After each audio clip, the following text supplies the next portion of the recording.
Are we live? Yes. Hello, hello, hello. Welcome to Generational Viewpoints. I'm Carolyn. I'm Nakia. We want to thank you guys for joining us tonight. We want to ask y'all to please go ahead, hit that like button as you enter the stream and chat. Tonight, we're going to be talking about the premiere episode of Love Marriage Huntsville. I'm so excited. This episode started off with the Huntsville police are looking for this woman getting a child to do her dirty work. If you recognize her, call the police. And that was for Keke Jabbar. I feel like that was what an opening. What do you think about that opening? The opening, it didn't connect to the last part of the season. So I kind of feel like Keke is being used by production and by Carlos King. To me, Okay. I have to agree with what you're saying. yeah. She's absolutely being used. I feel like this is one of the reasons why LaTisha didn't want her to come on this show because she knew the issues that Keke was having, and now they're on display for the world to see, and you're being exploited by reality TV for the problems, the internal problems that she's having in her life. It's very sad, you know. Yeah. It is sad. And I'm like, since when do they put such petty theft on the news and on Crime Stoppers? Like, a doorknob from Home Depot? We're going to put that on the news? I don't know. It did kind of make me think, what's going on in Huntsville? Do they not have big crimes in Huntsville? You know what I'm saying? Because most big cities, they have a lot of M's going on, and they out there looking for people that's shooting and stuff. I don't know. I'm just like, I was like, wow, they really doing Keke bad. But Keke, I don't know what she got going on either. So it's just a hot mess, like her shirt said. I don't know. I feel like Keke needs to get her ish together, but we'll go more into Keke's story towards the end of this episode. Melody is visiting Tiffany. Tiffany immediately brings up Keke being on the news. Melody is supporting Keke. She says you cannot believe everything that you see on the news, and she basically says Keke is innocent until proven guilty. So then Tiffany brings up her brand maybe being tarnished by being around Keke. What brand does Tiffany have, y'all? I don't know what brand she had, but Tiffany, in my opinion, she basically said fire her. That's what it felt like to me. Tiffany always gives me Karen vibes. She does the most for no reason. And I'm like, why does this even concern you like that?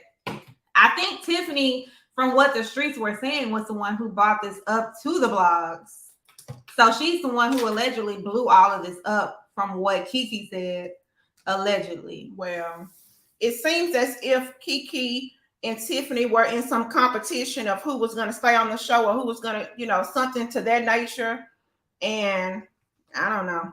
Yeah, because I'm like, Melody stops by to see Tiffany's baby, and Tiffany don't even want to talk about her baby. She's like, have you heard about Keke? Like, dang, can I see your baby? Weird, right? I don't think it's weird. I think it's a subject that is going to be talked about. I mean, I feel like this is a huge deal. It was on the Huntsville news, so it's definitely expected to be talked about. And like y'all said last season, when Tiffany went around Shari and she was asking her all these crazy ass questions, we can expect that from Tiffany because Tiffany is fighting for her job. So I guess. So Tiffany gets Melody to record her invitation. She's going to do a reveal, a baby reveal, a sip and see, if you will. And Melody records that and she sends it out. So I'm guessing that the baby's event is going to be the first cast, the first group get together. So everybody will be face to face. I hope these people don't start acting crazy with a baby in the room. As cute as that baby is, I cannot see how you can get into it with somebody, And it's strange that Tiffany got Melody, of all people, to help her with it. Like, yeah, Melody is a marketing guru and social media influencer. We know you want to be like her, Tiffany. but she is not taking you in as her mentor. So nice try, but no thank you. That's why Melody said one take only, because she ain't got time. So okay, next is Marsau and Courtney. Courtney said, I'm pulling up on you, ninja. Courtney has pulled up on Marsau to check him about the way he spoke to his wife. Marsau is in his confessional saying that Stormy attacked him. Correct? yeah. And I had to chuckle at that because this man is stone crazy. But Stormy is feisty. Stormy didn't start nothing with Marsau. He started it all. Oh, you got that $100? Like, yeah, like a. Hey, do you got that $100? Don't play with me. Don't play. Like, now I see exactly why Stormy reacted the way she did, because it's just like she said, no decorum. Yeah. Well, Courtney brings up that there was no contract. They had no signed contract, and all of a sudden, Marsau is bringing up $100 when at the end of the day, they probably should have been paying Stormy to go there and give out advice to people. So they were, because she was the only qualified person on the stage. Yeah, they were basically destitute and needed help. You know, Melody wasn't going to be there for them, so they needed a certified business person to come in there and speak to people. And they begged Stormy to do it, and she happily obliged. And then you come in here and ask this woman for $100, and then she didn't even want to be there. I would have took my shit and went home. Okay, why am I here? Yeah, because she was having some issue with her own business. So she was like, I really regret even committing to this. And here we have Marsau acting like the woman he is. Yes, no good deed goes unpunished. So what did you think about Courtney tipping the girl? I thought that was very cute. I thought that was an excellent jab at him, because it's not like they don't have the money. It's the principle of the matter. It's principalities in this. Right. Like Big Worm said, don't do this shit.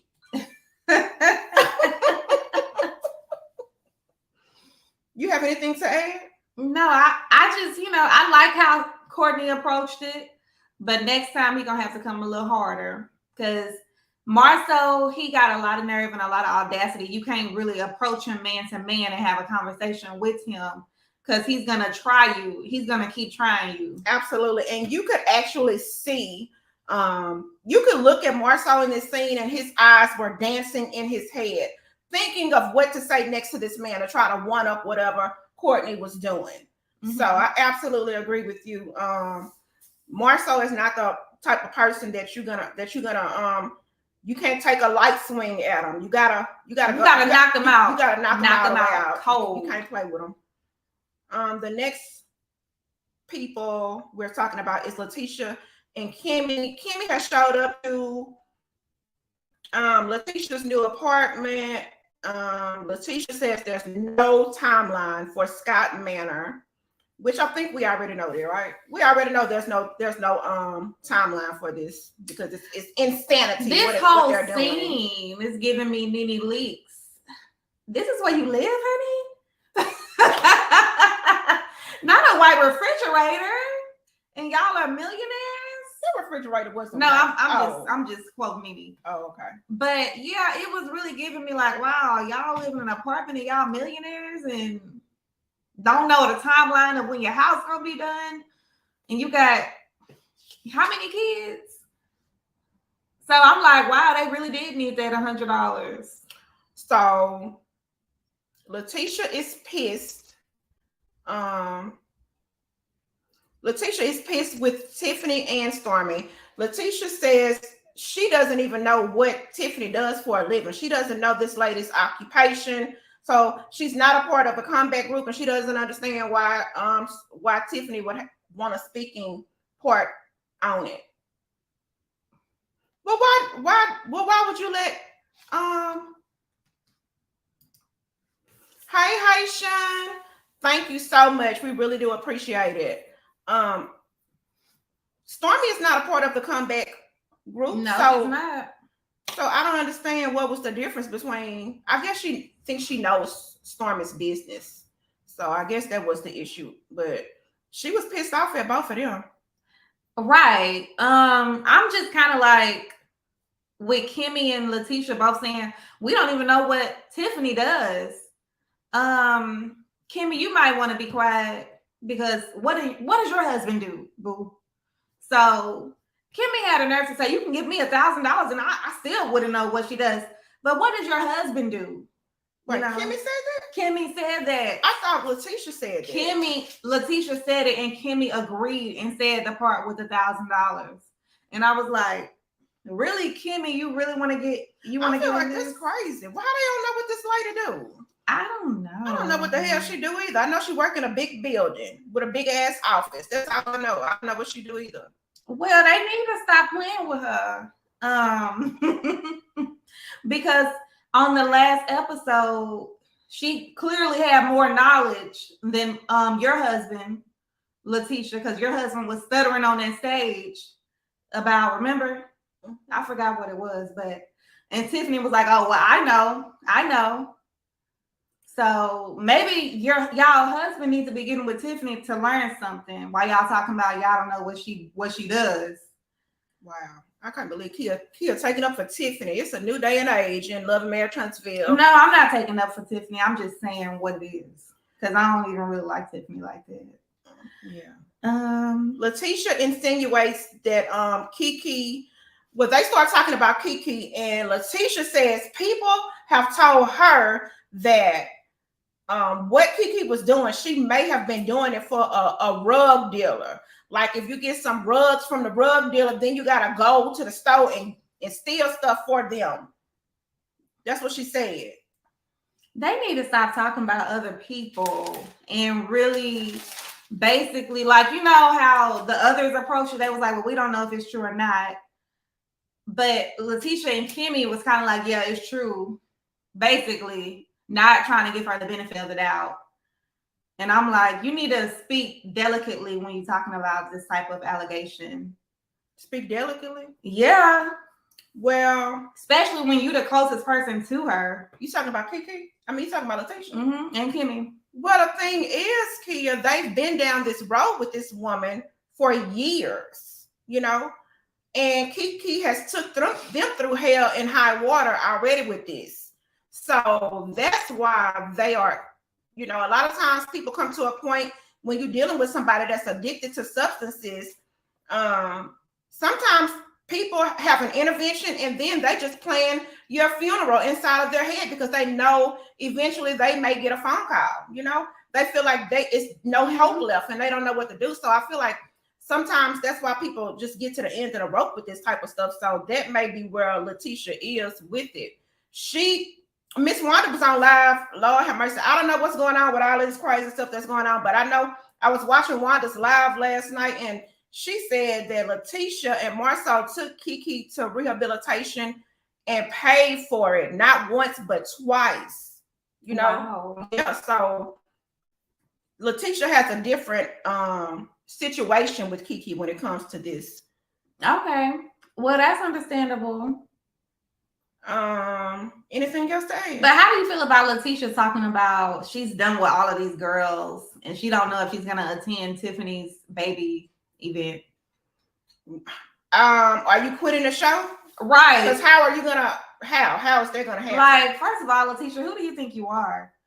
And she's talking about, I'm gonna pray about it. I'm like, this girl really thinks she's Melody. Like, have a seat, baby. Please have a seat. Because you're trying so hard. What's she trying to do? Be Melody Holt. She's trying to be Melody Jr. Yes, she's trying to get that blueprint since season 1. Okay, the next still ain't got it. The next set of people we're talking about is Christopher Fletcher and Martell Holt. Martell Holt didn't even want to let Chris into his house. He was throwing shade from the moment he opened that door. The cameraman panned to Chris' shoes. Chris is like, you want me to take my shoes off? Do you got some booties for me to put on my feet? You know, so acting like that is his house. Martell was being rude from the jump, and you want people to do stuff for you, though. You want people to risk their reputations for you. Chris says he didn't appreciate being subpoenaed for court. He says he's not going to pick a side and he's going to tell the truth. Which I applaud that, but you confronted him a little bit too late because you have allowed him to disrespect you, get over you so many times.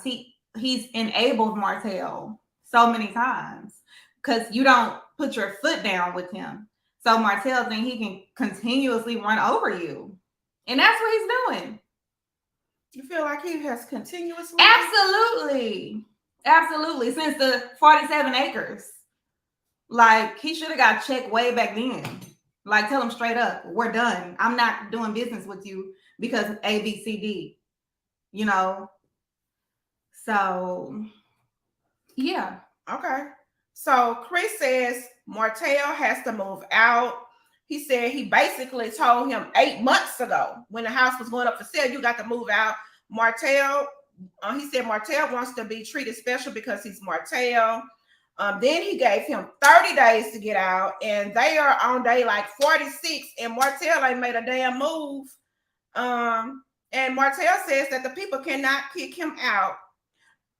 Who does he think he is? I don't know. This is crazy. That's all I know. I'm like, this man is really delusional. I feel like him and Shari, baby, if you put them together, ain't no bills getting paid. I can tell you that. Mm-hmm. No bills would be getting paid.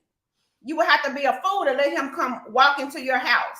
He need to go find him a little shack somewhere, you know, that he can afford. Seriously. Yeah, because he's talking about 90 days. Like, what? Chris said, when are you moving out? Yeah, and he wants to. Hi, C. Harris. This man he's cuckoo. That's all I can say is he's cuckoo. And he doesn't care about anybody. This man, Chris, has legal obligations to the person, you know, to the seller. And this man talking about, I'm a client of yours too. You're a rental client. Yes, and then gonna bring his kids into it. Like, oh, you think me and my kids can just go find somewhere you want us to go in a hotel? Like, for one, don't bring the kids into it because he's just using those kids. For one, they got a mama who got a big, nice house. That's right. And they can stay there. And then got the nerve to be trying to get full custody of the kids and ain't got nowhere to live. The audacity. I don't mean it. This should not bring a smile to my face, but that is crazy to me. Yes, got a lot of audacity. Like, I just could not even believe what I was watching. Yeah. Like, you don't think you should have to move out of these people's house? Yes. And I feel like the judge that was on their case that spoke so glowingly of Martell, she needs to be witnessing this on her TV screen, or it needs to be brought into her courtroom because she's out of her dang on mind. Yes. Next is Kimmie and Maurice. I did a video on Kimmie and Maurice's scene already. So we're just going to talk about them. Maurice informed Kimmie that they paid for the expo, and Kimmie is pissed. She's like, why in the world would we be paying for this? You know, nobody else paid. Half the vendors got in for free. Yeah, and then they were on the panel to speak with. They were. I don't know why, but they were. Because her husband was on the panel saying that he's failed at every business that he's ever done. And I was like, okay, thank you. That's great knowledge. Oh my Lord. Okay. They also spoke about their ex-life. Kimmie is going through her recovery from cancer treatment, and the drugs that she had to take, you know, have really did harm to her body, and she's trying to recover from that. And so there are side effects that come with that. And Maurice, he basically doesn't want to hear it. He's saying that he's suffering because he's not getting enough X from his wife. Like, this is the same story with these two. I don't know. I think people are getting tired of this same story. Yeah. Storyline from them. But it is a part of married life. I feel like a lot of people suffer, or not suffer. A lot of people deal with this. No, she's suffering. A lot of people deal with these issues. Like, Is it enough? Is it not enough? Hi, Born to Serve. Did y'all notice how Kimmie was actually scared to even say the time frame, which was 1 year? She was scared to even say it to him. Like, girl, if you don't leave this man, she's not gonna do that. I know she's not. She's scary. She's a puppet. What she should do is whatever the hell she want to do. That's what she should do. And whatever happens, happens. What's wrong with that? You know, she need to stop putting this man first all the time. Let him put you first. That ain't gonna happen. That ain't gonna never happen.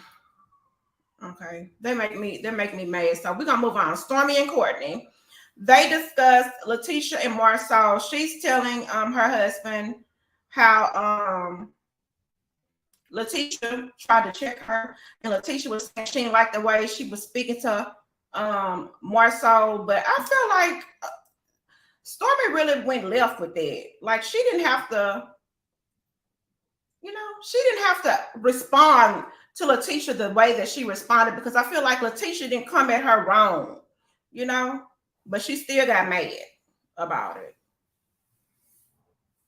I don't even remember that conversation. But going back to Kimmie and Maurice, Kimmie really exposed the scamming ways of the Scotts, because she was saying like the reason that only half the people got charged is because the Scotts were saying the price went up or the cost went up.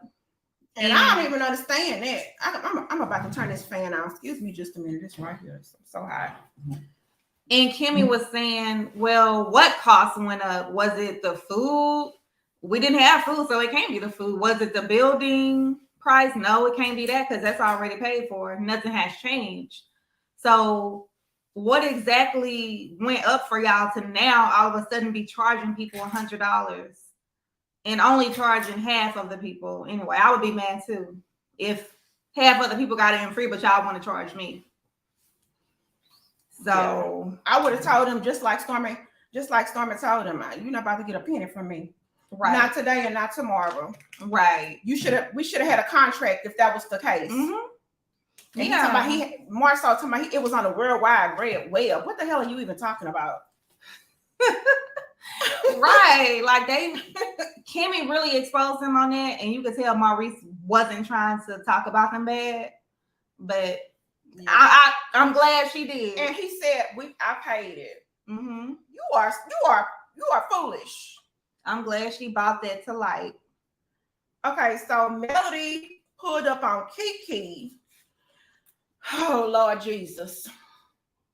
Melody pulled up on Keke, and this girl, Keke is a bullshitter from the top of her head to the bottom of her feet, okay? Please understand me. Keke says that she was in the hospital twice this week, and she said her back was in severe pain. And Melody is just looking at her like, did anybody check on you? No, ain't nobody checked on her, because this is normal behavior from Keke. Then she goes on and she's just talking about herself, like as if life is so great. And the producers or the editing team has put on this music in the background, like a circus music or something, and they're just showing how this lady can sit down and just get up. It's like a hamster on a wheel. She just spinning her wheels. And this is not normal behavior. To be talking so fast and just going on and on. People like that make me be about to pass out. Like, because if I'm just sitting here looking at you and you just doing all of this, I would pass clean out. I'll be on the floor. Like, I can't be around people like that. Those are energy vampires. Mm. So she never brought up Crime Stoppers. So Melody had to stop her and ask her about the Crime Stoppers. And as soon as she said that, you could see Keke's eyes changed. That scared me. Yeah. I feel like it was some animalistic behavior. Like her eyes got dark. And then when Melody asked her the question, it's like her eyes went up And so she was like thinking of a lie to say. Like she was thinking of what lie she was gonna tell next. Like this is crazy. After saying how her life was so good and she got all this good stuff going on. Yeah, at first she got pissed off when Melody brought it up. You could tell in her eyes. And then she immediately started thinking of what was finna roll off of her tongue next. Like, I don't know. Yeah, she's very delusional. We got a lot. I feel like it's a lot to break down with Keke. And at the end of the episode, they showed that no charges had been filed. I mean, she never got arrested. She wasn't convicted or no charges brought against her. Yeah, but they had her on the news. I feel like there was some behind the scenes work going on to get the charges dropped or whatever. When people are dealing with addictions, I feel like they are able to get help. You know, people are willing to try to help you as much as they can. And that's a good thing.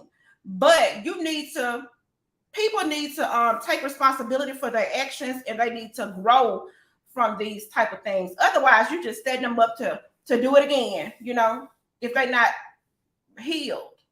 She definitely got a lot going on. She's unraveling throughout the whole second half of the season, according to the trailer. But I mean, with all of this going on and in this Crime Stoppers footage, that would be a reason for somebody to relapse. If they haven't already.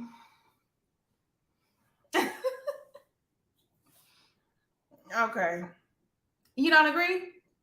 I mean, you ain't about to go be stealing out of no dang on Home Depot for no reason. If you want to get some food to eat, that's different. What? If you want to get your baby some Pampers, that's different. Well, no, I get that, but it was a doorknob or something like that.